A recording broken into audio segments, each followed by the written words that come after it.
Buenos días. Hoy vamos a trabajar el tema de la poesía. La poesía es una de las formas de expresiones más antiguas que conoce la humanidad. Ha estado presente y ha acompañado todo tipo de manifestaciones artísticas, culturales, ideológicas, políticas, eh, en todas las formas y maneras que tiene el ser humano de vivir en el mundo, en prácticamente todas las culturas y civilizaciones y en prácticamente todos los tiempos. Nosotros lo que vamos a hacer es, de todas las posibilidades que existen de entender y de pensar qué es la poesía, nos vamos a centrar en una muy sencilla y práctica para los fines, digamos, de esta materia, y en algunos autores y algunos ejemplos para poder concebir de qué trata la poesía. Como les decía entonces, la poesía es una forma de expresión extremadamente vinculada a las raíces de las expresiones y del uso de la lengua que tenemos los seres humanos, es decir, que nos resulta más familiar de lo que creemos. Por otro lado, convivimos constantemente con los discursos poéticos. Hoy en día, probablemente la forma más cercana, más rápida y más práctica que tenemos de acceder a la poesía es a través de la música, es decir, a través de las letras de las canciones. Estos discursos que aparecen acompañados de música toman algunos de los elementos característicos de la poesía, como por ejemplo la métrica o la rima, y lo utilizan para sus propios fines artísticos. En un principio, de hecho, cuando trabajamos, por ejemplo, lo que era la poesía lírica y dentro de la poesía lírica la épica, vimos que los antiguos aedos, es decir, esta especie de juglares o cantores que se dedicaban a recorrer distintos lugares, distintos pueblos y contar historias, lo que hacían era no solamente contar las historias, ¿sí? Que podían ser leyendas, podían ser mitos y demás, sino que también las cantaban. Las cantaban, es decir, tomaban una lira, un instrumento de cuerda, e iban recitando esa historia, ¿sí? Y se acompañaban, digamos, de esta musicalidad dada por el instrumento. Esto comenzó hace 2000, 3000 años antes de Cristo, en las civilizaciones más antiguas. Se reforzó, digamos, por ejemplo, en la civilización del Imperio Romano, se sostuvo en la Edad Media. ¿Sí? Pensemos que cuando no existía la tecnología y la posibilidad del entretenimiento, las personas debían realizar, digamos, actuaciones, ¿sí? Así como existían, por ejemplo, los circos, los teatros, también existían estos aedos que cantaban historias. Entonces, por eso yo siempre digo que la música y la poesía o la literatura en general tienen un origen estrechamente vinculado, ¿sí? Porque ambas servían como una forma de expresión determinada. La poesía entonces va tomando distintas formas, se acompañaba con una lira, luego se acompañaba con otros instrumentos, pero siempre existía esta idea de la utilización de determinados recursos, que como íbamos mencionando recién, tiene que ver con la métrica, es decir, con utilizar determinada cantidad de sílabas en una oración, o también llamado verso, eh, utilizar una determinada rima, que es lo que nos permite que nuestras palabras suenen parecidas con determinados fonemas que tienen la misma pronunciación. Entonces esto nos permite, por ejemplo, memorizar algunos aspectos. Dentro, entonces, digamos, de lo que es la literatura en general o las expresiones literarias, aparecería la poesía como un género literario. La literatura, entonces, se caracteriza por presentar básicamente tres géneros distintos, que serían el género narrativo, el género dramático y el género poético. El género narrativo es el que hemos estudiado durante mucho tiempo, incluye los cuentos, incluye las novelas, incluye algunos tipos de prosa como pueden ser los ensayos, entre otros. El género dramático es el que estudiamos en el teatro, ¿sí? Estos textos literarios que están pensados para ser representados en un escenario a través de actores. Y por último, entonces decíamos el género lírico, que como ven su nombre lo vincula con los orígenes de la poesía lírica, que es la poesía. Entonces, una primera definición sería concebir a la poesía como un género literario, ¿sí? ¿Qué es poesía? La primera respuesta, entonces, que se nos viene a la mente sería que es un género literario, es parte de esta expresión de la literatura.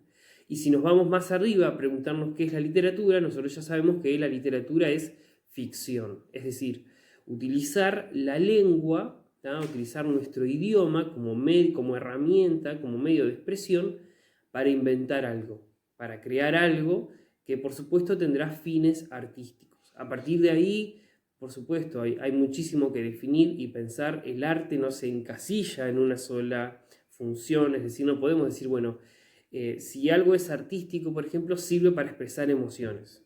Está bien esa definición, el arte sirve para expresar emociones, pero también sirve para muchas cosas más, ¿sí? Por ejemplo, el arte puede servir para expresar ideas, no solamente emociones, puede servir, por ejemplo, como un panfleto político. El arte permite curar, el arte permite sanar, también permite herir, permite combatir. Es decir, el arte, desde sus múltiples facetas, tiene muchísimas amplitudes. Lo mismo sucede con la poesía. Una de las formas también de entender el arte, por ejemplo, puede ser a través del juego, a través de la diversión, y la poesía no se escapa a eso. Muy bien, otra definición que debemos tener en cuenta entonces para poder pensar qué es la poesía, no es solamente a través de esta idea de género literario, sino también a través de lo que hace que un texto sea poético. ¿Sí? Una de las formas de entender entonces qué es poesía es a través de la idea de el lenguaje poético. ¿Sí? El lenguaje poético sería el uso de determinados recursos lingüísticos para construir justamente un determinado sentido, ¿sí? Por ejemplo, la poesía va a utilizar muchos recursos lingüísticos tales como la metáfora, la comparación, ¿sí? Las denominadas imágenes sensoriales, las personificaciones. Es decir, va a utilizar ciertos recursos, ciertos elementos o digamos, connotaciones especiales para crear determinados significados. De manera tal que, digamos, cuando nosotros vemos una poesía escrita y la comparamos con, por ejemplo, una noticia, podemos detectar qué es una poesía y qué no es una poesía gracias a estas características intrínsecas, que serían los recursos entonces poéticos, ¿sí? La métrica y el verso, o la disposición que tiene dentro del mismo discurso poético. ¿De qué trata la poesía? ¿Cuáles son los temas que se abordan, digamos, dentro de los textos poéticos? Lo que a ustedes se les ocurra y mucho más, ¿sí? Las temáticas que se abarcan, digamos, dentro de los discursos poéticos son tan amplios como la imaginación de las personas los permitan. Hay poetas, por ejemplo, en la antigüedad, que se dedicaban a realzar la figura de los emperadores, entonces escribían, por ejemplo, poesías que devenían del género épico. Están las poesías, por ejemplo, las denominadas odas, que son justamente discursos poéticos pensados para ser también cantados en los rituales religiosos, ¿sí? Como les decía, hoy en día se utilizan muchísimos recursos de la poesía para la creación de las letras de música, y ya sabemos que las temáticas que se abordan, digamos, en las canciones o en las mismas poesías son de lo más variado.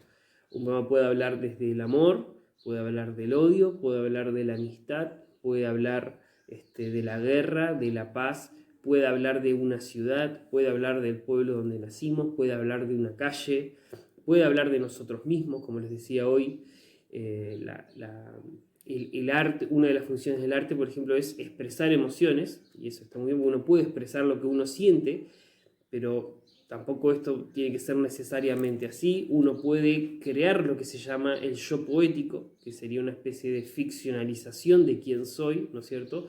Y escribir, por ejemplo, yo podría en este momento tal vez, supongamos, escribir una canción de amor y tal vez no estoy enamorado. Es decir, ficcionalizo un yo o creo un personaje, como sucedía en las narraciones, que está enamorado y que está experimentando esa sensación. Comúnmente ustedes habrán notado, por ejemplo, la mayoría de las canciones que se dan en el género pop abordan esta temática del amor, y muchas veces si hablamos de poesía inevitablemente se piensa que un poema para que sea como tal debe hablar de amor, y esto es una mentira, porque en realidad la poesía es lo más abarcativa que existe. Dentro ya, digamos, de lo que es la expresión poética, debemos decir que a través del tiempo han existido muchísimos escritores que se han destacado dentro de este género, cuyos textos tienen una composición compleja, elaborada, ¿sí? El trabajo, digamos, del escritor no es simplemente sentarse a alargar ideas y anotarlas en papel, sino que supone la elaboración compuesta, pensar un determinado elemento, así como un pintor puede dedicarse, por ejemplo, 2 años o 3 años a armar una pintura. Un poeta puede estar el mismo tiempo o tal vez más buscando la palabra precisa para expresar en un determinado verso. Nosotros tenemos escritores y poetas muy importantes en nuestra región, en Entre Ríos, si consideramos lo que es Argentina también, que han tenido proyección mundial, y ni hablar en el continente americano, ¿sí? Pero a mí me gusta pensar el arte y la literatura no centralizado o regionalizado, sino siempre de forma mundial, y ver cómo, digamos, lo que nuestros autores o escritores han producido repercute en todo el mundo.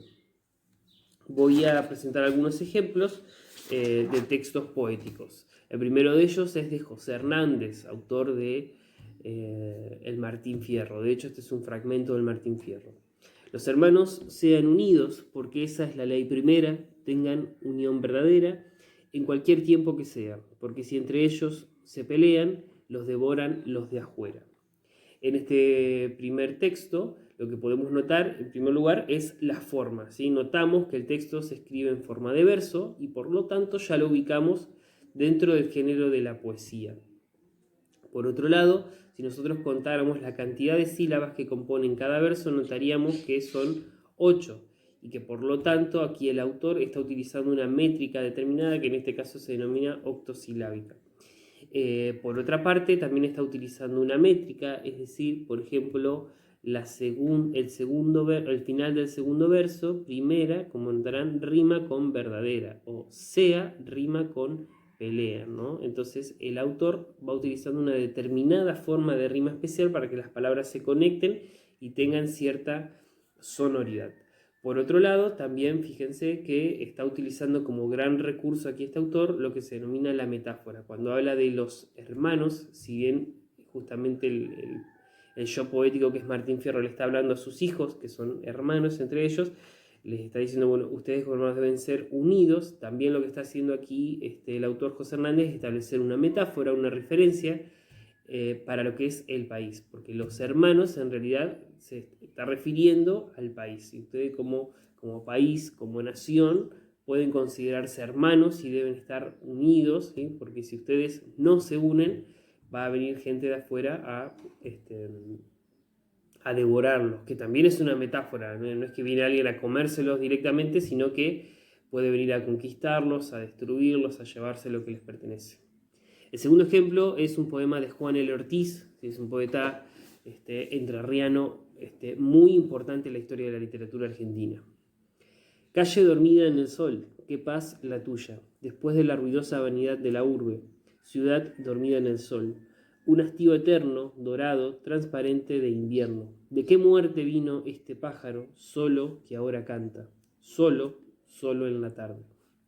Es un poema, como verán, muy breve, que tiene como un eje temático fundamental una calle. Como les decía hoy, la poesía se puede centrar en cualquier elemento que tengamos cerca o lejos, eso no importa. Lo que importa acá es cómo se conjugan las palabras y cómo se construyen significados nuevos a partir de dicha conjugación.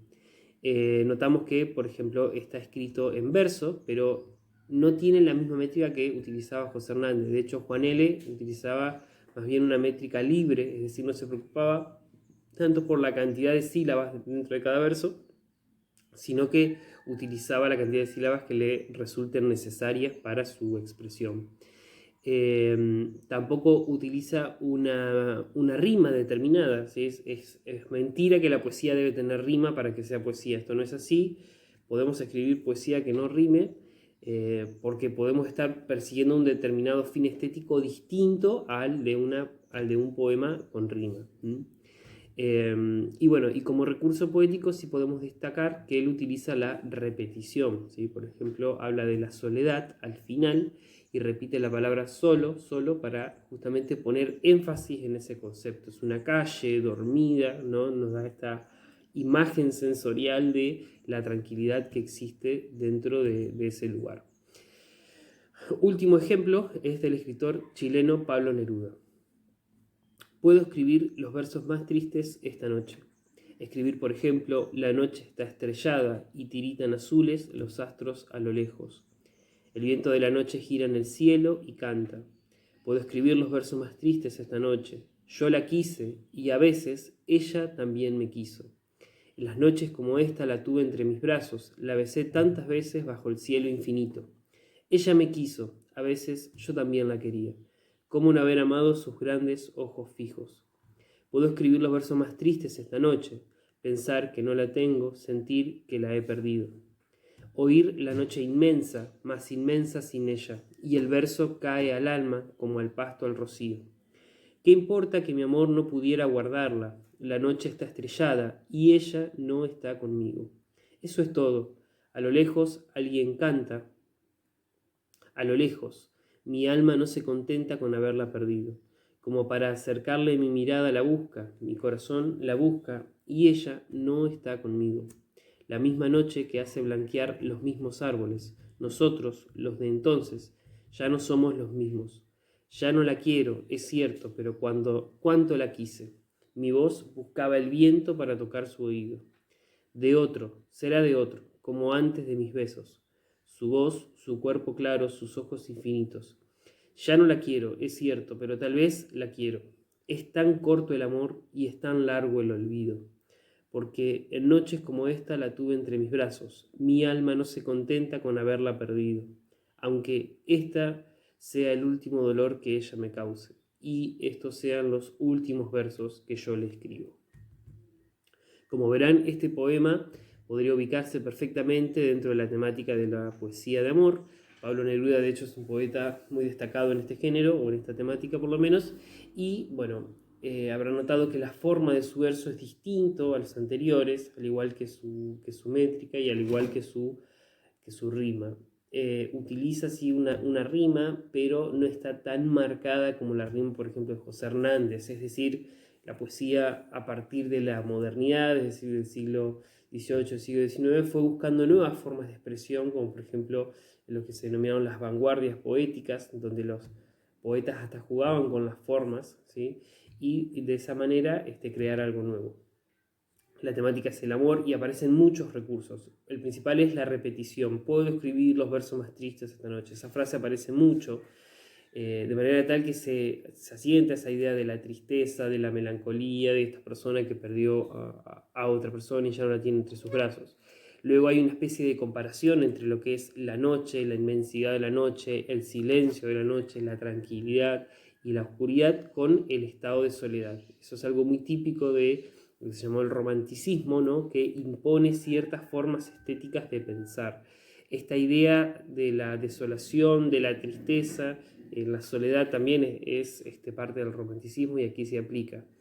Cuando se hablan de totalidades, si por ejemplo ella era todo mi mundo, ella era todo para mí y ahora no la tengo, ¿no? Esta cuestión de que la felicidad solamente viene de la mano del amor, es una forma de expresión del romanticismo. Y por último, como se pudo apreciar, acá Pablo Neruda, no sabemos si Pablo Neruda en la realidad se sentía así, si estaba triste, si había estado enamorado y se perdió, sino que lo que encontramos acá es un yo poético, es decir, una especie de personaje de ficción que realiza su canto, ¿sí?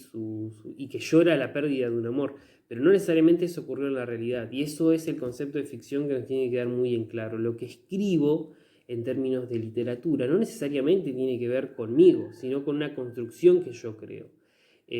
Por eso el yo poético de Neruda es un yo melancólico, un yo triste que escribe a su amada perdida y demás, pero no es en definitiva Pablo Neruda. Mi última acotación sobre este tema es que en muchísimos otros discursos se repiten los recursos poéticos, como por ejemplo en el rap o en el hip hop, que es, bueno, ahora hay otros géneros que lo incluyen, como un poco en el reggaetón y en el trap, donde se utiliza la rima, y la rima es fundamental para crear canciones que tengan este peso, este golpe en las letras. También se da lo que se llaman las batallas de rap, que de hecho no es un invento propio de este género, sino que, por ejemplo, los gauchos argentinos solían utilizar un enfrentamiento de contrapunto, ¿no? Y utilizar ahí muchos recursos poéticos para ver quién era el mejor improvisando en ese aspecto. Esto ha sido todo por hoy, hasta la próxima.